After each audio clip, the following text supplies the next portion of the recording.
Sean todos bienvenidos a su iglesia Amanece. Es un privilegio estar reunidos juntos nuevamente en este lugar para exaltar el nombre de nuestro Señor Jesucristo. Y usted que se va a conectar o quizás se está conectando en este preciso momento a esta transmisión, estamos en vivo, que queremos comentarle que en esta ocasión sí estamos en una transmisión en vivo.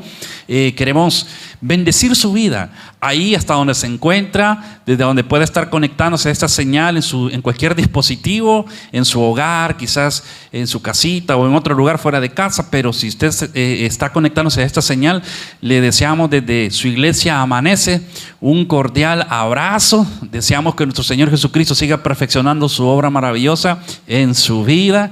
Le mandamos un saludo a Karen. Karen no pudo estar con nosotros en esta ocasión por cuestión de salud. Bendecimos su vida, Karen, y todos aquellos que en esta ocasión van a conectarse a esta señal. Bendecimos sus vidas. Declaramos que el Señor Jesús va a seguir perfeccionando esa obra sobre cada uno de ustedes y sobre cada uno de nosotros, iglesias, los que estamos presentes en esta ocasión.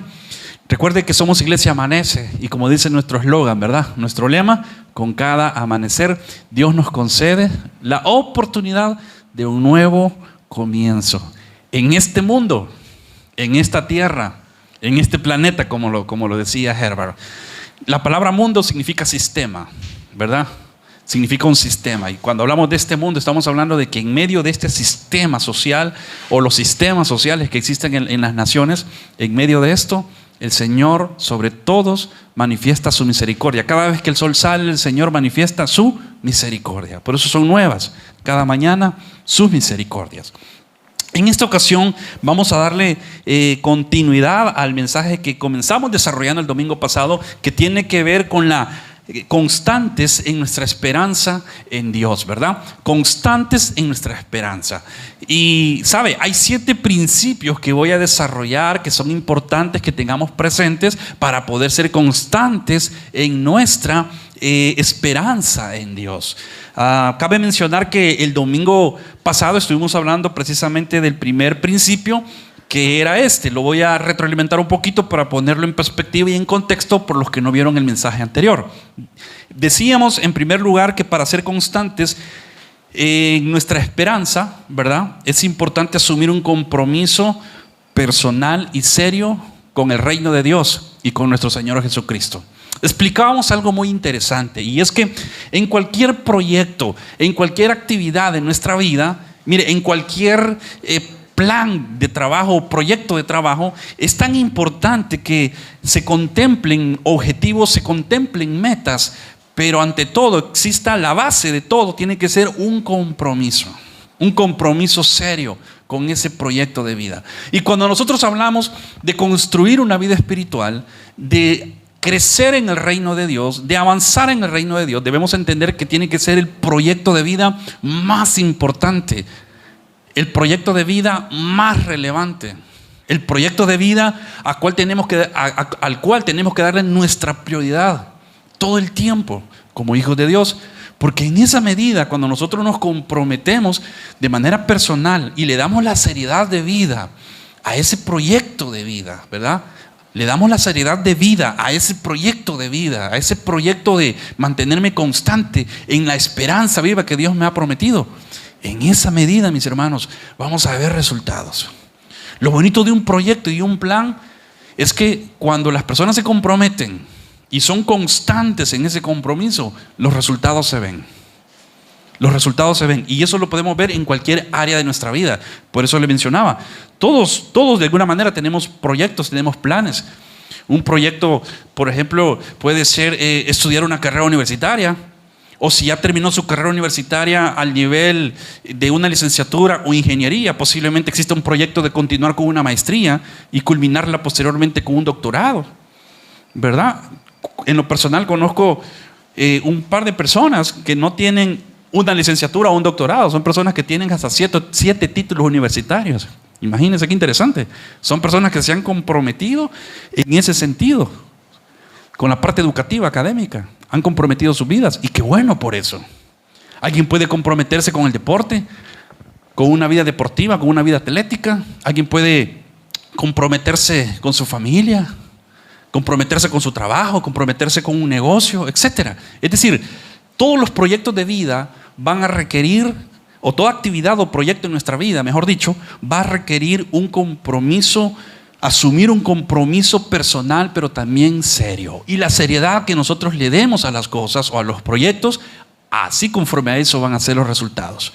O serán, mejor dicho, los resultados. Ahora bien, veíamos en 1 Corintios 15:58, lo vamos a leer una vez más porque es el versículo base que estamos usando, ¿verdad? Para esta serie que se llama Constantes en nuestra esperanza. Dice de la siguiente manera, 1 Corintios, el capítulo número 15, el versículo 58 dice: así que, hermanos míos amados, estad firmes y constantes. Luego dice, creciendo en la obra del Señor. No dice algunas veces, o tampoco dice algunas temporadas. No, dice la palabra del Señor, creciendo en la obra del Señor. ¿Cuándo? Siempre. ¿Verdad? Siempre. Sabiendo que vuestro trabajo en el Señor no es en vano. Para poder crecer antes necesitamos ser constantes. Veíamos también eso el domingo pasado. Ahora, poniendo en perspectiva entonces el contexto de este mensaje, vamos a ver que en segundo lugar es importante que nosotros aprendamos el valor y el principio de ser diligente. Para poder ser constantes en nuestro proyecto de vida, ¿verdad? Para ser constantes en nosotros crecer en ese proyecto de nuestra vida espiritual, para un día alcanzar la esperanza que Dios nos ha prometido, es importante, además de ser comprometidos, en segundo lugar es importante ser diligentes. Diligentes. ¿Y qué tiene que ver la diligencia en todo esto? Bueno, tiene que ver mucho, ¿verdad? Tiene que ver mucho. Voy a leer una definición que encontré por ahí de la palabra diligencia. Diligencia lo define el diccionario de la Real Academia Española como la prontitud, la agilidad o la prisa que se tiene para realizar o ejecutar algo. Lo voy a repetir, es la prontitud, es la agilidad y la prisa que se tiene para ejecutar o para realizar algo o una actividad específica. Seamos honestos que cuando nosotros pensamos en ser prontos, en ser ágiles o ser apresurados para hacer algo, nosotros vamos a ser siempre diligentes con todo aquello que nos importa y todo aquello que nos interesa. Cuando algo para nosotros es importante y cuando algo para nosotros es interesante, le ponemos entonces cuidado y le ponemos diligencia, le ponemos esa prontitud. Dice la Biblia que el alma del diligente será prosperada. Y yo le decía que la palabra crecimiento tiene que ver con desarrollo, pero también con prosperidad.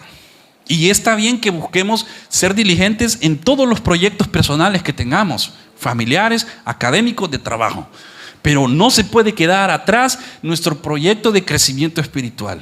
Mi hermano, todo proyecto, ser diligente implica, en todo proyecto, ser diligente en todo proyecto implica que hay que invertir tiempo, que hay que invertir esfuerzo, que hay que invertir neuronas muchas veces. Para estudiar, por ejemplo, usted invierte tiempo, energía, esfuerzo, pero también sus neuronas. La vida espiritual no podemos pretender que todo se resume solo a la parte espiritual. No, implica un esfuerzo físico, implica una inversión de tiempo, muchas veces de recurso económico, porque nada en la vida es de gratis. Lo único que es de gracia para los hijos de Dios, recuerda, es la salvación. Pero para nosotros es de gratis, porque Jesús pagó el precio. Y como Él pagó el precio, nos hace la invitación, y obviamente nosotros no tenemos que pagar mayor cosa, más que recibirlo en nuestro corazón para aceptar ese milagro. Por eso la salvación es por gracia, no por obras, como dice la palabra del Señor. Ahora, volviendo al punto de la diligencia, mi hermano, queremos ver resultados, tenemos que ser diligentes, tenemos que ser prontos. Hay un pasaje, que aparece en Escritura. Vaya conmigo, por favor, al Evangelio de San Lucas, el capítulo número 9. el versículo 57, Jesús, recuerde que nuestro modelo a seguir es el Señor Jesucristo, es nuestro Salvador. Veíamos el domingo pasado que es nuestro superhéroe. Y vamos a ver a través de la vida de nuestro Señor Jesucristo lo que Él enseñó acerca de la prontitud, lo que Él enseñó, acerca de ser diligentes. Dice el capítulo número 9, le dije, ¿verdad?, del Evangelio de San Lucas, el versículo 57. Versículo 57. Dice de la siguiente manera. Está en un contexto de algunos hombres que querían seguir a Jesús. Dice de la siguiente manera. Yendo ellos, uno le dijo en el camino: Señor, te seguiré a donde quiera que vayas, le dice. Y le dijo Jesús: las zorras tienen guaridas y las aves de los cielos nidos, mas el Hijo del Hombre no tiene dónde recostar su cabeza. Y dijo a otro: sígueme, le dijo el Señor Jesús en ese momento. Le dijo: sígueme. Pero veamos la respuesta de este personaje. Él le dijo, respondiéndole al Señor Jesús: Señor, déjame que primero. Note la respuesta. Note que lo que le dice es: deja que primero vaya y entierre a mi Padre. Y luego vemos acá que en el versículo 60 Jesús le dijo: deja que los muertos entierren a sus muertos y tú ve y anuncia el reino de Dios. Wow, qué impresionante esto. Fíjese que cuando uno lee un pasaje como este, cuando muchas veces alguien ha dicho: pastor, ¿qué tan diligente tengo que ser para el reino de Dios? ¿Qué tan diligente tengo que ser para las cosas espirituales? Bueno, el Señor Jesús lo dijo en Mateo también 6:33. Buscad primeramente el reino de Dios y su justicia. Ser diligentes es, recuerde, ser pronto, ser ágil y ser apresurados a hacer una actividad específica. Pero para nosotros ser prontos, para ser ágiles y para ser apresurados, eso tiene que importarnos. Por eso es que primero comprometemos de manera seria, por lo tanto eso se convierte en una prioridad en nuestra vida. Y cuando el reino de Dios, la esperanza viva que Él nos ha prometido en la eternidad, se convierte en una prioridad, entonces espontáneamente nosotros nos convertimos en personas diligentes, en personas que le damos prioridad a las cosas de Dios, pero que le damos prioridad al proyecto de nuestra vida, de cultivar y hacer crecer nuestra vida espiritual. Por eso vemos acá que el Señor pone este relato, quedó registrado, mejor dicho, en este evangelio, de una experiencia que el Señor Jesús tuvo con una persona que quería ser un discípulo en primer lugar, pero luego Él viene y le dice a otra persona: sígueme. ¿Y cuál es la excusa? Vemos acá que aparece una excusa de por medio, porque en ese momento el Señor le estaba diciendo: ve y sígueme, ¿verdad? En el versículo 59, y dijo a otro: sígueme. Él le respondió, la otra persona: Señor, déjame que primero vaya y entierre a mi padre. Note, esta persona estaba de alguna manera, se puede interpretar como que en ese preciso momento estaba de luto, ¿verdad?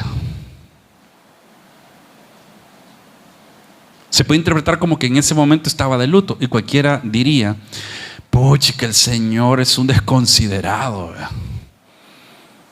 El Señor no le importó el dolor que el prójimo estaba sintiendo en ese momento. Se pudiera interpretar de esa forma.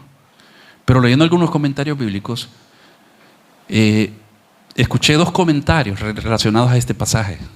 Leí en una ocasión, no los escuché, los leí. Dos comentarios relacionados a este pasaje. Y uno era que los duelos o los días de luto que se practicaban en esa cultura, en los tiempos bíblicos, en la cultura judía, no duraba un día, sino que duraban muchos días. Y quizás este hombre ya había tenido el tiempo suficiente para haber velado y haber hecho el luto que tenía que haber hecho con su padre. Recuerde que Jesús era un profeta. Sí, era el Hijo de Dios, pero precisamente por ser también Dios y tenía la revelación del Padre en su vida y el respaldo del Espíritu Santo, quien le revelaba las cosas. Recuerda con la mujer samaritana que le desnuda el alma a esa mujer en el pozo de Jacob. Y ahí en ese pozo le dice la mujer, convencida, ¿verdad? Tú eres un profeta. ¿Por qué? Porque conoces mi vida, sin que le dijera nada.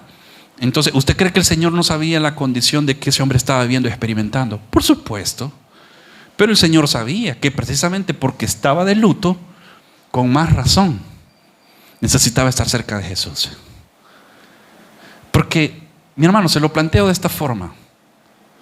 Cuando hay luto y tristeza en el corazón de alguien, seamos honestos, humanamente no hay nadie que pueda llenar el luto y el dolor de la pérdida de un ser querido en el corazón de las personas. Uno va muchas veces a un funeral y a veces no encuentra ni las palabras de cómo expresar palabras de aliento a la persona que está sufriendo ese luto.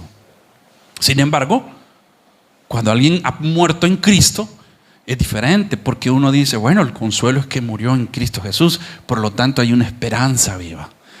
Y entonces ya incluso cuando muchas veces he predicado en muchísimos funerales, algunos de gente cristiana que ha muerto y otros que no, y yo se lo he compartido antes, y yo sé que este video lo están viendo algunos en línea y por lo que lo van a ver posteriormente en la retransmisión. Mire, todo pastor sabe que una de las cosas más difíciles es predicar en un funeral, que lo inviten a predicar a uno, un funeral de una persona que ha muerto sin Cristo en su corazón. Porque aunque uno quisiera de alguna manera traer consuelo, claro, uno puede llevar el consuelo con la palabra de Dios, yo no digo que no, pero para uno es difícil, porque uno sabe la realidad eterna de esa persona si murió sin Cristo, pues. Recuerde lo que estamos predicando ahorita, constantes en nuestra esperanza. ¿Y de qué esperanza estamos hablando? De la vida eterna, de la salvación, de un día llegar al cielo y recibir la herencia que nuestro Padre ha preparado para cada uno de nosotros. Amén. Pero entonces el Señor Jesús no estaba, en alguna medida, cierro ese paréntesis, siendo desconsiderado con este hombre, sino que posiblemente él sabía que había tristeza en su corazón. Con más razón, seguime. ¿Por qué? Porque el consuelo que nosotros humanamente no podemos dar a otros, o que otros no nos pueden dar cuando hemos experimentado la pérdida de un ser querido, el único que puede llegar a lo más recóndito, a lo más profundo de nuestro ser, de nuestra alma, de nuestro corazón, y traer paz, una paz sobrenatural que nos hace descansar en medio de todo luto, tristeza y dolor. El único que puede hacer eso es el Señor Jesucristo. Y por eso el Señor le dice, hey, deja que los muertos, ven, entierren a sus muertos, ven, sígueme, sígueme. Es decir, si este hombre hubiera tomado la decisión de seguir a Jesús en ese momento, él no solo se hubiera convertido en un discípulo de Jesús, sino que además de eso hubiera encontrado el consuelo que en ningún otro lugar él podía encontrar ante la pérdida de su padre. Pero leía también en esa ocasión, en otro comentario, que lo más seguro es que también se estaba refiriendo a que este hombre quería tomarse el tiempo. Posiblemente su padre era alguien de edad y tal vez estaba en condiciones de salud bien críticas, es lo más probable. Y tal vez él solo lo que trató de decirle es, Señor, espera que mi padre termine su proceso, ¿verdad? No te termine su proceso y que luego, cuando él muera, entonces yo lo entierre y entonces vengo y te sigo. Sin embargo, el Señor en ese contexto le dice, deja que los muertos entierran a sus muertos. El hombre le dice, deja que primero vaya y priorice por el cuidado de mi padre. Sin embargo, vemos al Señor Jesús no siendo un Señor desconsiderado, sino por el contrario, sabiendo que Él es el único consuelo a cualquier corazón que sufre la pérdida de un ser querido. Independientemente cuál caso haya sido, planteando los dos escenarios de esos dos comentarios que yo leí en esa ocasión, lo cierto es que en un caso extremo como este, vemos que el Señor Jesús siempre recalcó a la gente y a sus discípulos, lo primero en su vida tengo que ser yo. La persona más importante en sus vidas tengo que ser yo. Ustedes tienen que ser prontos en buscarme, prontos en servirme, prontos en seguirme. Note, para ser constantes en nuestra esperanza, necesitamos ser diligentes. Y luego dice en el versículo 60, Jesús le dijo, deja que los muertos entierren a sus muertos. Y luego le dice, y tú ve y anuncia el reino de Dios. Y mire, en el 61 dice: entonces también dijo otro: te seguiré, Señor, pero deja que me despida primero de los que están en mi casa. Deja que me despida primero. Mire, ¿acaso que el Señor es aquí desconsiderado con las despedidas familiares? Porque pareciera ser que los vínculos familiares son los vínculos más fuertes, ¿verdad? Los vínculos sociales más fuertes que existen son el de la familia, ¿sí o no? Si no, la sociología tampoco enseñara que la familia es la base de la sociedad.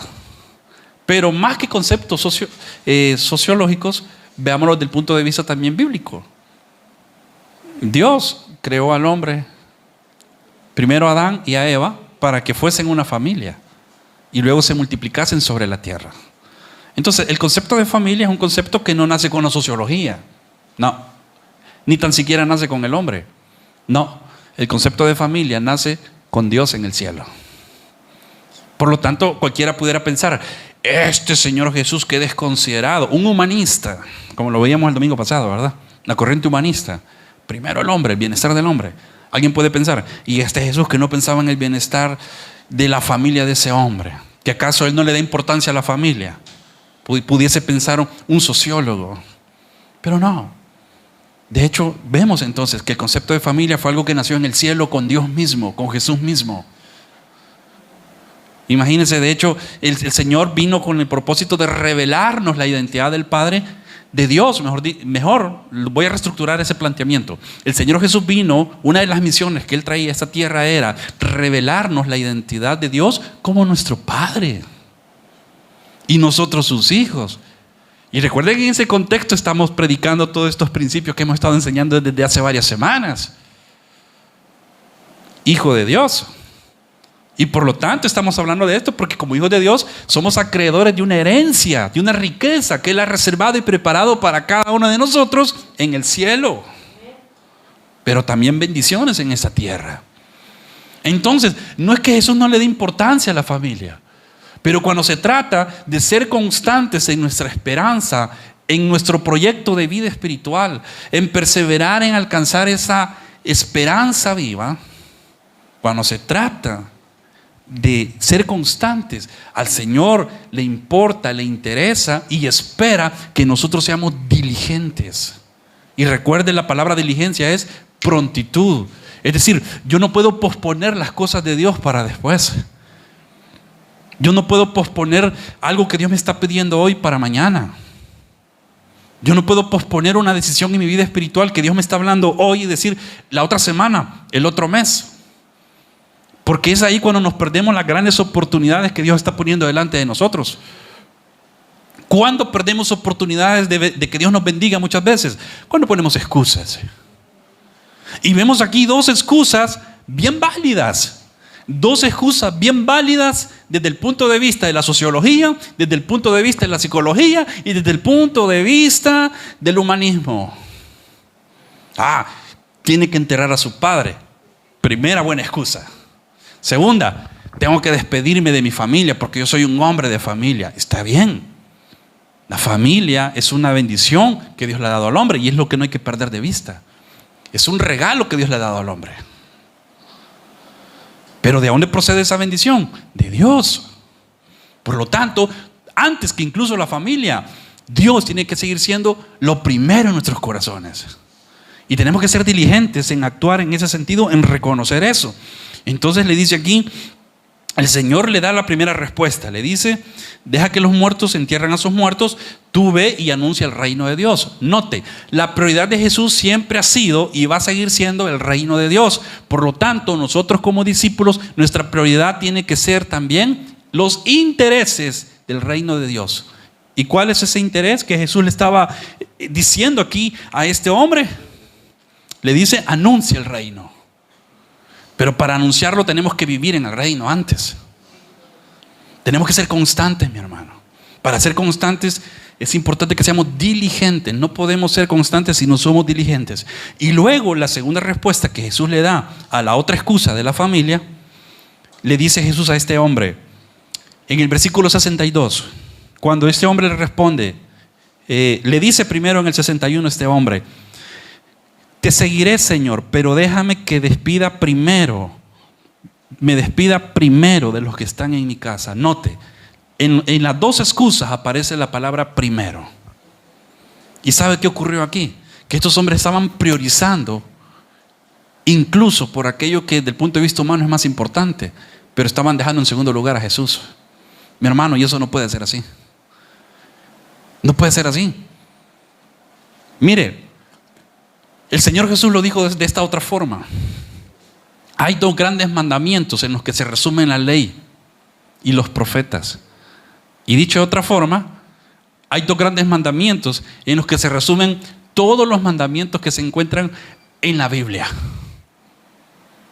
Jesús en ese momento estaba hablando obviamente solo del Antiguo Testamento, porque solo existía la ley y los profetas.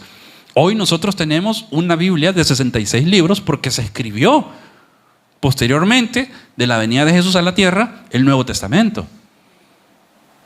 Entonces hoy tenemos una Biblia nosotros que comprende tanto el Antiguo Testamento como los libros del Nuevo Testamento. Pero quiere ver el resumen de la Biblia completa. El Señor Jesús lo dijo: la ley y los profetas se resumen en dos grandes mandamientos. El primero es: amarás al Señor tu Dios con todo tu corazón, con toda tu mente, con toda tu alma, con todas tus fuerzas. En otras palabras, amen a Dios con toda su vida. Y note, Dios, Jesús, no es que esté en contra del humanismo. Recuerda que humanismo busca el bienestar del hombre. Y no es que Jesús está buscando, no, es que el hombre tiene que sufrir, no, es que el hombre tiene que padecer calamidades, que sufra el hombre. No, Jesús no está a favor del sufrimiento del hombre. Es más, el propósito por el que Él vino a este mundo fue precisamente morir Él para que nosotros no muramos. Imagínense qué interesante. Nos amó tanto, dice Juan 3:16, ¿verdad? Dios nos amó tanto que envió a su Hijo unigénito al mundo para que nosotros no seamos condenados. Dice la Biblia que Él se hizo pobre para que nosotros fuésemos enriquecidos. Él se hizo pecado para que nosotros fuésemos justificados. Él se ofreció como un sacrificio expiatorio delante del Padre para que nosotros tuviésemos la oportunidad de alcanzar el regalo inmerecido de la salvación y de la vida eterna. Entonces, no es que a Jesús no le interese o no le importe el bienestar del hombre. El problema con la corriente humanista es que entrona al hombre en su mismo corazón. Y ese es el problema. Porque hace del hombre un ídolo, un Dios. Recuerde que un ídolo es un Dios. Y un ídolo es todo aquello que ocupa en nuestro corazón el lugar que debería de corresponderle a Dios. Y Dios es celoso. Y eso significa que Dios quiere ocupar siempre el primer lugar en nuestra vida. En segundo lugar tiene que estar nuestra familia. En segundo lugar tienen que estar nuestros seres queridos. Pero el primer lugar en nuestro corazón tiene que ser ocupado por Dios, por Jesús. Y es lo que estaba enseñando aquí el Señor Jesucristo. Luego le dice el Señor, el segundo grande mandamiento, ¿cuál es? Amarás a tu prójimo. Ahí está, para que vea. ¿Quién es mi prójimo? Mi familia, sus hermanos, su cónyuge, sus hijos, sus padres, sus suegros, sus primos, sus tíos, su familia,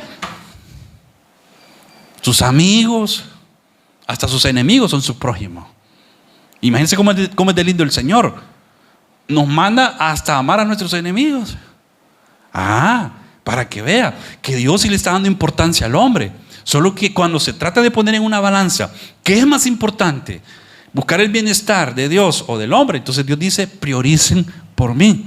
Porque si priorizan por mí, yo me voy a encargar de todo lo demás en sus vidas. Así funciona esto. Amarás al Señor tu Dios con todo tu corazón.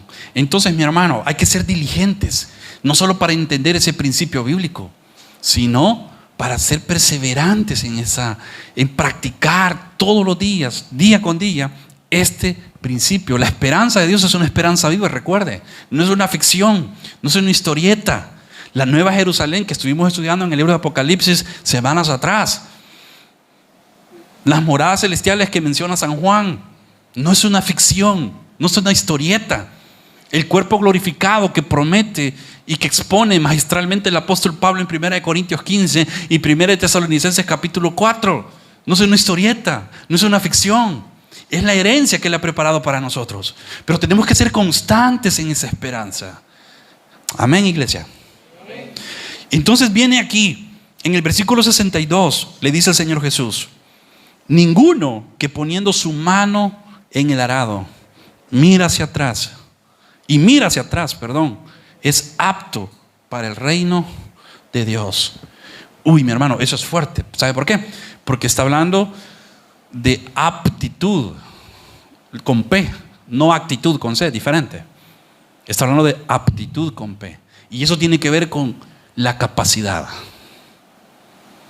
Un deportista, para poder ser parte de un equipo, tiene que ser sometido a pruebas físicas. Tiene que ser examinado y evaluado. Y si cumple con las condiciones, entonces tiene la aptitud para ser parte de un equipo que practica ya sea el fútbol o básquetbol o cualquier otro tipo de deporte. Hay personas que tienen las aptitudes. Lo mismo en el ejército. Alguien que se enlista en el ejército debe tener las condiciones físicas, debe tener las aptitudes físicas, porque si no, no es apto. Y aquí está diciendo el Señor, dice que ninguno que poniendo la mano en el arado está usando de ilustración, de analogía, la vida de un agricultor. Alguien que trabaja la tierra y pone las manos en el arado y mira hacia atrás, dice que no es apto. ¿Por qué razón? Mire, cuando los agricultores trabajan la tierra con el arado, ellos tienen que estar su mirada puesta hacia el frente. Porque si en algún momento desvía su mirada hacia atrás, el surco que en ese momento está realizando para poder sembrar la semilla de lo que pretende cosechar, el surco se puede ir pando. ¿Y sabe de qué me está hablando a mí esto? Me está hablando de entrega, me está hablando de trabajo y me está hablando de excelencia. Hablábamos con Denis temprano. Algo puede ser sencillo, pero se puede hacer con excelencia. Se puede hacer con excelencia. Algo puede ser sencillo, pero se puede hacer con excelencia. Recuerdo cuando estaba pequeño, algo que mi mamá nos decía, cuando muchas veces rompíamos el uniforme por andar jugando pelota, qué sé yo. Y nos decía ella, y era como que la opción B, ponerle un parche, ¿verdad?, al pantalón. Lo ideal hubiera sido que cuidáramos el uniforme, pero recuerda que uno de niño es difícil eso, jugando fútbol más en el pavimento, y es complicado, pero bueno. Quizás los niños que no juegan fútbol pueden mantener intacto su uniforme, pero alguien que nos ha gustado el fútbol desde niño y jugar en pavimento y todo eso, inevitablemente se rompía muchas veces. Pero yo recuerdo que aún con parche, en más de alguna ocasión, no era que siempre, todos los años fue así. No, recuerdo cuando estaba bien pequeño, como en primero o segundo grado pasaba eso. Pero íbamos con, más de alguna ocasión, con un parche en el uniforme. Pero el uniforme iba bien lavado y bien planchado. Y mi mamá nos decía esto. Tal vez no se pueda comprar, no se tenga el recurso para comprar otro uniforme, ¿verdad? Y ni modo, tienes que ir como remendado. Pero eso no significa que por eso vas a ir sucio. O eso no significa que por eso no vas a ir tampoco con el uniforme planchado. Entonces, le explico esto como una manera de dejar clara la idea de algo puede ser sencillo, pero se puede hacer con excelencia. Nosotros ponemos excelencia en los estudios. Nosotros le ponemos diligencia y excelencia en el trabajo. Nosotros le ponemos diligencia y excelencia al cuidado de la familia y en todo aquello que para nosotros es importante. El Señor Jesús estaba diciendo acá, el reino de Dios tiene que ser lo más importante y tenemos que ser diligentes y buscar la excelencia. Y por eso pone el ejemplo de este hombre que trabaja con el arado. Porque si alguien que está trabajando la tierra, imagínense, pone el ejemplo de la vida laboral, alguien que está trabajando la tierra y está mirando hacia atrás a cada rato, obviamente le va a salir el surco todo pando. Y eso no es excelencia. Todo trabajo para tener buenos resultados va a requerir de entrega y de excelencia en lo que hacemos. En el reino de Dios es igual. En el reino de Dios, es más, se lo voy a decir así, no es igual, tiene que ser todavía mejor. ¿Por qué? Porque tiene que ser más importante aún. Es necesario ser diligentes. todo trabajo requiere diligencia y concentración. Porque cuando somos diligentes y no le ponemos el cuidado debido, se hace mal un trabajo, se hace mal un estudio, se hace mal alguna tarea, se hace mal alguna actividad. Igual acá, mi hermano. En el reino de Dios tenemos que ser diligentes. Para poder ser constantes es importante que tengamos una actitud de diligencia. Entonces, alguien que trabaja la tierra y va a arar la tierra está concentrado en lo que está haciendo. Ser diligente significa que está poniendo el cuidado y la atención debida. Por lo tanto, el trabajo que va a realizar lo va a realizar bien. Es como alguien que confecciona una prenda de vestir, como un sastre o una costurera. ¿Por qué son reconocidos los buenos sastres? Por los acabados de la ropa. ¿Por qué son reconocidas las buenas costureras? Por los acabados de la ropa. ¿Por qué son reconocidas las marcas industriales, digámoslo así, de ropa? ¿Verdad? Por los acabados de la ropa. El tipo de costura. No son costuras pandas, o como decimos en El Salvador, por si ve en otro país este video, no lleva una costura chueca. Chueca significa que algo que está mal hecho. Algo chambón significa que está mal hecho. No hay un trabajo chambón, ¿no? Las buenas marcas de ropa se consideran por los finos acabados que esa prenda tiene. Entonces el Señor está diciendo: yo estoy llamando discípulos a mi reino. Yo estoy llamando discípulos para que hagan mi obra y trabajen en la tierra del reino de Dios. Pero esta gente necesito que sea constante, que asuma un compromiso personal, que asuma un compromiso serio, pero que también sean diligentes. Que le pongan cuidado, que le pongan atención a lo que se va a hacer para que se haga con excelencia. ¿Para quién? Para Dios. ¿Estamos acá, iglesia? Amén. Y vamos entonces al siguiente principio, o a la tercera cualidad o actitud que Dios o Jesús espera de nosotros en este proceso de ser constantes en nuestra esperanza. En tercer lugar, Dios espera que nosotros seamos disciplinados. Y es una cualidad que está muy relacionada con la diligencia. Quiero abrir un paréntesis. Yo le mencionaba el domingo pasado que íbamos a estar hablando, ¿se acuerda? De 3 principios, le dije, para ser constantes. Pero fíjese que precisamente pensando en esos 3 principios, en esta semana, y que estábamos en la segunda premisa, ¿verdad? Que tiene que ver con la constancia, fue como que el Espíritu Santo me sopló estos puntos extras. Entonces aquí hay un plus agregado. Aquí hay un plus, hay algo agregado que Dios inquietó mi corazón expandir ese bosquejo. Y por tanto este mensaje no va a ser de 2 partes, sino de 3 partes, para que lo tengan presente. Y esta cualidad de la disciplina es tan importante, mi hermano, y está relacionado con la diligencia. Pero vamos a escuchar una definición de disciplina para que tenga un panorama un poquito más amplio de qué está hablando esta característica. Dice que la disciplina se considera por un conjunto de reglas, pero también de comportamientos para mantener el orden y la subordinación entre los miembros de un cuerpo o una colectividad. Y tiene que ver con una profesión o en un contexto determinado, a donde hay personas. Es decir, cuando hablamos de disciplina, la disciplina tiene que ver con orden. La disciplina, tiene que ver con orden. La disciplina es un conjunto de reglas o normas cuyo cumplimiento de manera constante conducen a cierto resultado. Mire, la disciplina es una actitud realmente, al igual que la diligencia, tiene que ser una actitud del corazón. Y la disciplina sabe que está sujeta, que está comprometida a normas, a reglas. Y una persona disciplinada se caracteriza porque es alguien que todo el tiempo cumple esas disciplinas y cumple esas normas.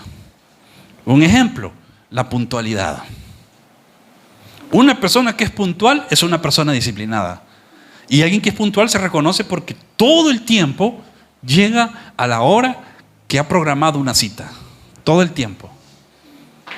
Y si por alguna ocasión, póngale de 1, de 10, yo soy de este concepto. Si de 10 veces, 1 vez la persona llegó tarde, para mí sigue siendo puntual. Recuerde que perfectos no somos. Y más de alguna situación se presentó por la cual no pudo estar a la hora. Bueno, es 1 de 10. Si alguien aquí que está viendo la predicación en la transmisión o alguien presente dice, no, pastor, yo todo el tiempo, yo nunca he llegado tarde. O sea, qué bueno, pues, qué bueno. Pero en mi caso particular ha habido un par de ocasiones donde sí he llegado tarde, pero son situaciones que se salen del control. Como cuestiones de tráfico, por ejemplo, un accidente que no se esperaba. Y eso demoró un tráfico. Ahora, eso le ayuda a uno a madurar la idea de que, bueno, para ser puntual, entonces tengo que anticiparme a esas cosas. Por lo tanto, no tengo que salir de mi casa o del lugar donde me encuentre con el tiempo exacto, sino dar un margen todavía de minutos. Y a mí en lo personal, les soy honesto, la mayor parte de mis reuniones, casi siempre cuando tengo una reunión con alguien o con X persona, siempre me gusta estar antes. Y la mayor parte del tiempo soy yo el que espero a la persona, porque me gusta estar unos 15 minutos antes. Como les digo, ha habido un par de ocasiones donde a veces tal vez he llegado tarde, pero es cuestión de que se salen del control. Pero a lo que quiero llegar es esto, perdonen que ponga de ejemplo mi vida, pero pudiera poner aquí, de ejemplo aquí a Denis, a Herbert, que son tremendos servidores de la iglesia, muy responsables y puntuales también. Pero lo que le trato de decir con esto es que una persona que es disciplinada se caracteriza porque es constante en cumplir principios, valores, normas. Y en el reino de Dios tenemos que entender que todos somos llamados a ser disciplinados. La disciplina que tiene un deportista, la disciplina que tiene un atleta. Imagínense la disciplina que tiene un soldado, la disciplina que tiene un agricultor. Vamos a buscar en nuestra Biblia, quiero pedirle que busque ahí por favor, algo que el apóstol Pablo escribió acerca de la vida de la disciplina.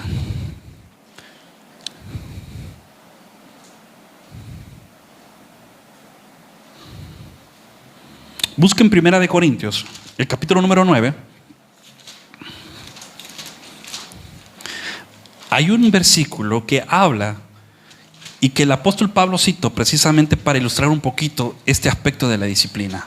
Capítulo 9, Primera de Corintios, dice de la siguiente manera. El versículo 24, para ser más exacto, mi hermano, dice, Primera de Corintios 9, 24, dice, ¿no sabéis que los que corren en el estadio, todos a la verdad corren? Y luego dice, pero uno, note lo que dice la palabra del Señor, todos corren, pero uno se lleva el premio. Corred de tal manera que lo obtengáis.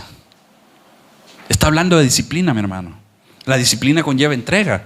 Y luego dice acá el 25, todo aquel que lucha, de todo se abstiene. Note que está hablando de una lucha, o sea, de una competencia. Y dice que se abstiene de todo. Ellos a la verdad para recibir una corona, para una corona corruptible, pero nosotros una incorruptible. Está poniendo de ejemplo un atleta que compite. Es decir, un atleta, mi hermano, o un deportista que practica, note, a los deportes de hecho se les llama disciplina. Son disciplinas deportivas. La misma palabra, ¿verdad?, define la actividad de ellos. La vida académica también, por ejemplo, se le llama disciplinas a las carreras universitarias. ¿Por qué? Porque demanda esa entrega, demanda ese esfuerzo, ese cuidado, esa atención, esa constancia. Entonces dice aquí claramente que los que corren, muchos compiten, pero uno se lleva el premio. Y el llamado que nos hace el apóstol Pablo a través de esta carta es que dice que tenemos que correr de tal manera que lo obtengamos. Miren, mi hermano, yo admiro a la gente fitness, la gente que practica un deporte o que trata de cuidar su imagen física. Cuando usted ve a una persona con un cuerpo bien fitness, o sea, un cuerpo definido, no solo habla de que pasan tiempo en el gimnasio ejercitándose todos los días, sino que también hablan de la alimentación que ellos llevan, porque tienen una disciplina para alimentarse. Todo fitness sabe que los resultados de la transformación de un cuerpo físico van a depender no solo del ejercicio que haga, sino de la manera en cómo se alimente. Nuestro cuerpo necesita de macronutrientes y micronutrientes. Un nutricionista entiende bien esos conceptos. Y los micronutrientes tienen que ver con todos los aspectos de vitaminas y minerales que nuestro organismo necesita. Pero los macronutrientes, en general hay 3 grupos que son los que necesita consumir de manera proporcional y balanceada un deportista para ver resultados en su cuerpo físico. Y los macronutrientes implican la proteína, ¿verdad?, los carbohidratos y las grasas saludables. Las proteínas se encuentran en las carnes. Los carbohidratos en todo lo que son harinas. Y las grasas, como por ejemplo el aguacate, hay ciertos alimentos que poseen una grasa que consideran que es nutritiva, no dañina para el organismo. Entonces, todo deportista, si quiere ver resultados, sabe que no solo se trata de hacer un esfuerzo físico y pasan los meses y se frustran porque me esfuerzo, pero veo un mínimo cambio. Pero no como los videos que aparecen de esos atletas sobresalientes, ¿verdad? ¿Por qué? Porque le estoy hablando de un ejemplo bíblico de un atleta, un deportista. Para ver resultados físicos y mejores condiciones físicas se necesita de una alimentación adecuada. No solo de una forma de entrenamiento adecuado, sino alimentación adecuada. El aspecto del entrenamiento es otro aspecto importante, porque cada ejercicio requiere de una técnica.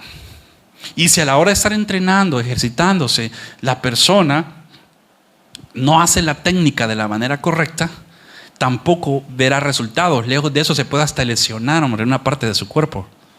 Por eso es importante entender que no solo es de ir a un gimnasio y hacer ejercicio a lo loco, no. Hay formas, hay técnicas. Hay que conocer la técnica. ¿Y qué es lo que recomiendan los instructores en los gimnasios?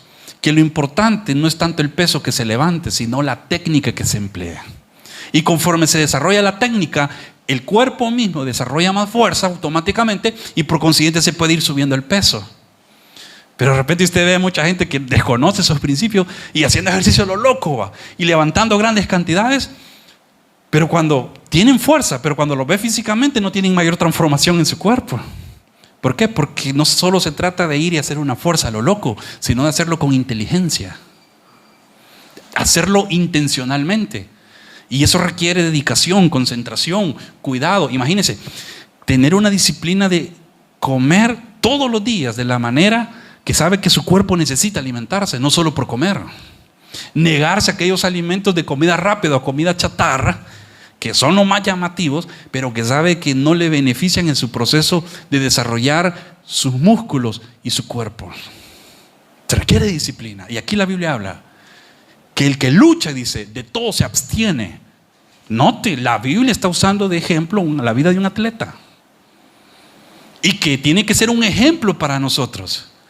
Que así como ellos se esfuerzan para mantener una condición física requerida y óptima para poder competir, dice, y ustedes corran de tal manera que vayan a ganar. O sea que ganar es como un boxeador o cualquiera que practica algún arte marcial, cualquiera que sea.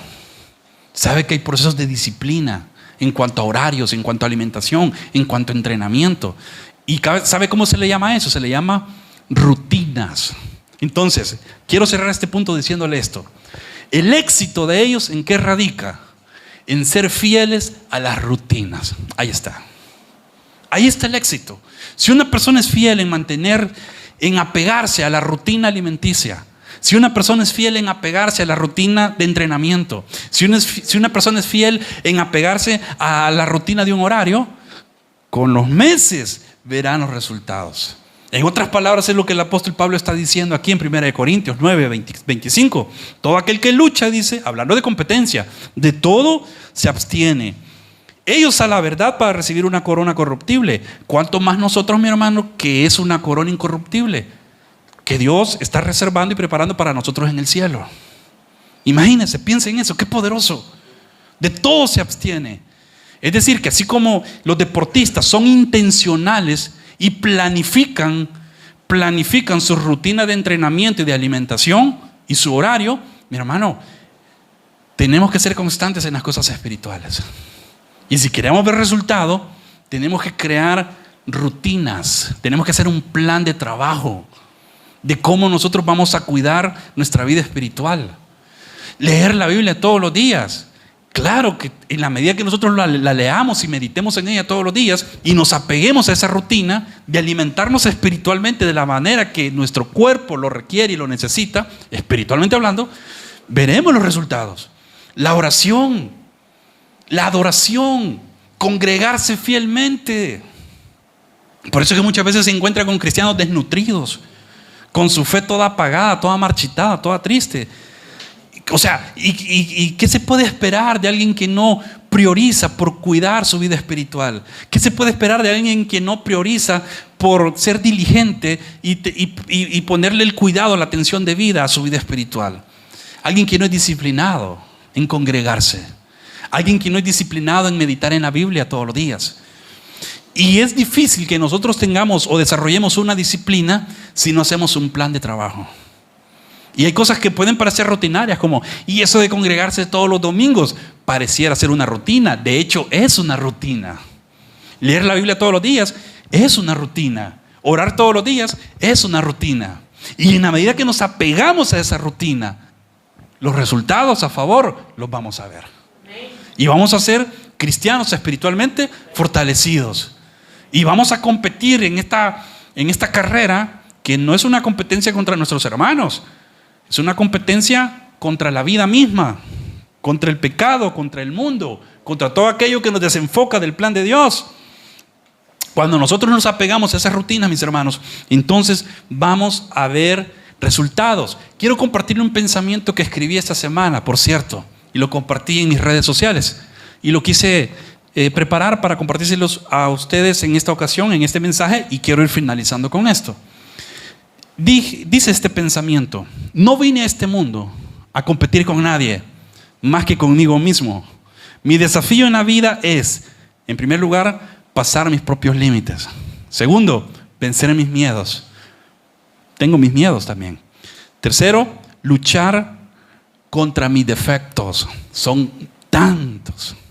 Y cada mañana yo me mentalizo, defecto tal, comienza una lucha, ¿verdad? Pero es una lucha que solo se puede hacer con la gracia de Dios, tomado de la mano de Dios. Por eso la rutina de orar y leer y buscar la presencia de Dios todos los días.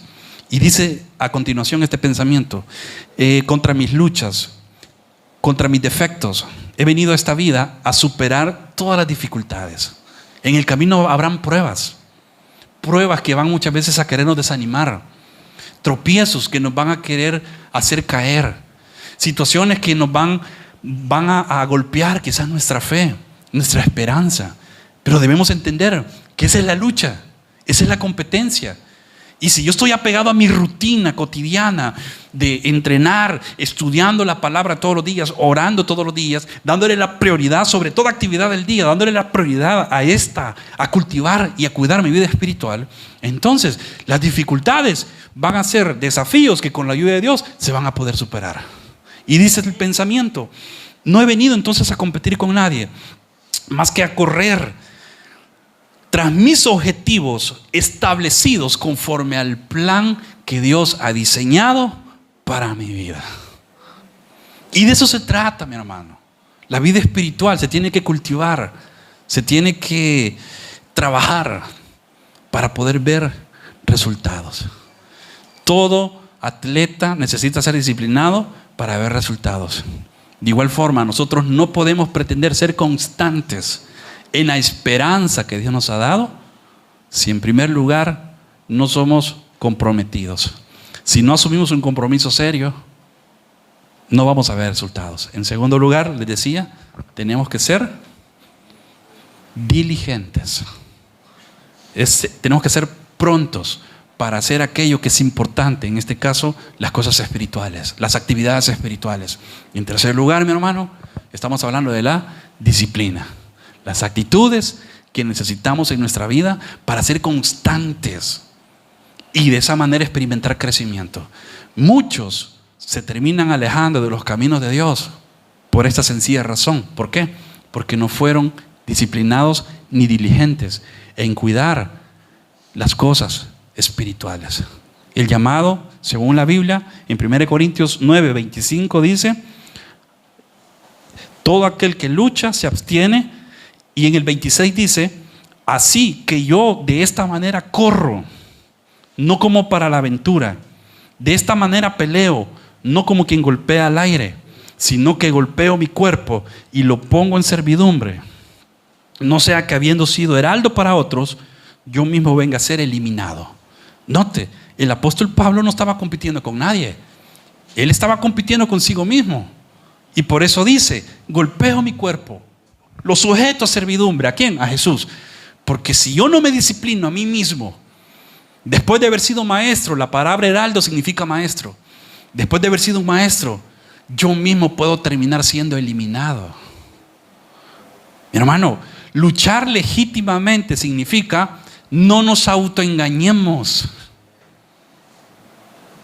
Nosotros somos conscientes. Nosotros sabemos lo que pasa en nuestra vida oculta y secreta. Y no podemos vivir autoengañándonos. El deseo de Dios es que aprendamos a luchar legítimamente. Y que nosotros, conscientes delante de Dios, seamos disciplinados en orar todos los días, leer la palabra todos los días, congregarnos fielmente. Porque en esa medida seremos perseverantes. Y el Señor Jesús dijo que el que persevera hasta el fin, este será salvo.